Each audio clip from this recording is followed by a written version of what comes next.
সম্রাট দেবপাল, পাল সাম্রাজ্যের স্বর্ণযুগ। পাল বংশের ইতিহাসের শ্রেষ্ঠ সম্রাট দেবপাল ৮১০ খ্রিস্টাব্দে সিংহাসনে আরোহণ করেন। তিনি ছিলেন মহান সম্রাট, ধর্মপালের পুত্র। তার শাসনের শুরুতে বাংলা ও বিহার এক নতুন প্রাণের স্পন্দন পায়। তিনি কেবল একজন দক্ষ যোদ্ধাই ছিলেন না, বরং একজন বিজ্ঞ ও সংস্কৃতিমনা শাসক হিসেবেও নিজেকে প্রতিষ্ঠিত করেছিলেন। প্রতিযোগিতামূলক পরীক্ষার জন্য এটি মনে রাখা জরুরি যে তার ৪০ বছরের দীর্ঘ শাসনকাল পাল বংশের গৌরবকে শিখরে নিয়ে গিয়েছিল। দেবপালের শাসনকালে ত্রিশক্তি দ্বন্দ্ব এক চূড়ান্ত রূপ নেয়। উত্তর ভারতের আধিপত্য নিয়ে পাল, গুর্জর প্রতিহার এবং রাষ্ট্রকূট বংশের মধ্যে যে লড়াই শুরু হয়েছিল, দেবপাল তাতে অসামান্য কৃতিত্ব প্রদর্শন করেন। তিনি গুর্জর রাজা মিহিরভোজ এবং রাষ্ট্রকূট রাজা অমুক বর্ষকে পরাজিত করে পাল সাম্রাজ্যের সীমানা সুদূর উত্তর পশ্চিম পর্যন্ত বিস্তৃত করেছিলেন।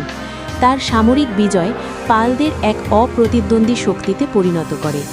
দেবপালের সাম্রাজ্য উত্তরে হিমালয় থেকে দক্ষিণে বিন্ধ্য পর্বত এবং পূর্বে কামরূপ থেকে পশ্চিমে কনৌজ পর্যন্ত বিস্তৃত ছিল। গয়ালি পাশা ও মুঙ্গের তাম্রশাসন থেকে তার এই বিশাল বিজয়াভিযানের প্রমাণ পাওয়া যায়। তিনি কম্বোজ ও হুনদের ওপরও নিজের প্রভাব বিস্তার করেছিলেন। তার অশ্বারোহী বাহিনী এবং রণহস্তি বাহিনী সেই সময়ে ভারতের অন্যতম শক্তিশালী সামরিক শক্তি হিসেবে পরিচিত ছিল। সম্রাট দেবপালের আন্তর্জাতিক সম্পর্ক ছিল অত্যন্ত সুদৃঢ়। সুমাত্রা ও জাভার শৈলেন্দ্র রাজবংশের রাজা বালপুত্রদেব তার কাছে দূত পাঠিয়েছিলেন। বালপুত্রদেব অনুরোধ করেছিলেন যেন নালন্দায় একটি মঠ নির্মাণের জন্য 5টি গ্রাম দান করা হয়। দেবপাল আনন্দের সাথে সেই প্রস্তাব গ্রহণ করেন, যা তার উদারতা ও বৈদেশিক সম্পর্কের গভীরতা প্রমাণ করে। এটি দক্ষিণ পূর্ব এশিয়ার সাথে বাংলার বাণিজ্যিক ও সাংস্কৃতিক সম্পর্কের এক উজ্জ্বল উদাহরণ। দেবপাল বৌদ্ধ ধর্মের মহান পৃষ্ঠপোষক ছিলেন। তার সময়ে নালন্দা বিশ্ববিদ্যালয় বিশ্বখ্যাত শিক্ষাকেন্দ্রে পরিণত হয়। তিনি বীরদেব নামক একজন প্রখ্যাত পণ্ডিতকে নালন্দার অধ্যক্ষ হিসেবে নিযুক্ত করেছিলেন। দেবপালের শাসনামলে বৌদ্ধ ধর্ম কেবল ভারতেই নয়, ভারতের বাইরেও ব্যাপকভাবে প্রচারিত হয়েছিল। তিনি বিভিন্ন মঠ ও বিহার নির্মাণের জন্য অকাতরে দান করতেন। সম্রাট দেবপালের সাফল্যের পেছনে তার সুযোগ্য মন্ত্রীদের বিশাল ভূমিকা ছিল।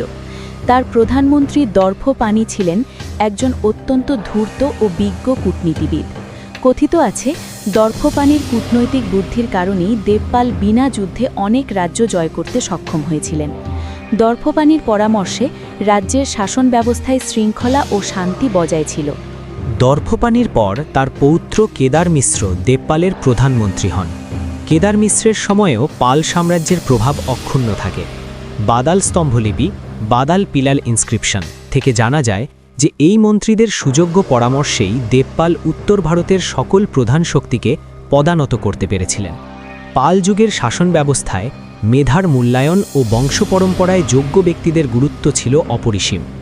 সম্রাট দেবপালের শাসনকাল ছিল স্থাপত্য ও ভাস্কর্য শিল্পের স্বর্ণযুগ। পাল যুগে নির্মিত কালো পাথরের নিখুঁত ভাস্কর্যগুলো আজও সারা বিশ্বের পর্যটকদের আকৃষ্ট করে।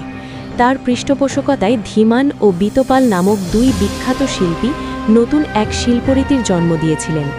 নালন্দা ও কুর্কিহারে প্রাপ্ত ব্রোঞ্জ মূর্তিসমূহ তার সময়ের উন্নত প্রযুক্তি ও নান্দনিক রুচির পরিচয় দেয়।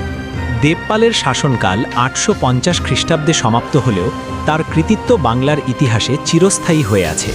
তিনি পাল সাম্রাজ্যকে কেবল ভৌগোলিকভাবেই বড় করেননি, বরং সাংস্কৃতিক ও আদর্শগতভাবেও উন্নত করেছিলেন। আধুনিক ভারতের ইতিহাস চর্চায় দেবপালের নাম এক অপরাজেয় ও দূরদর্শী সম্রাট হিসেবে স্বর্ণাক্ষরে লেখা থাকবে। তার জীবন ও শাসনকাল আমাদের জন্য আজও এক বড় অনুপ্রেরণা। কম্পিটিটিভ ও স্কুল স্টুডেন্টসদের জন্য এমন ভিডিও পেতে এখনই সাবস্ক্রাইব বা ফলো করে রাখুন।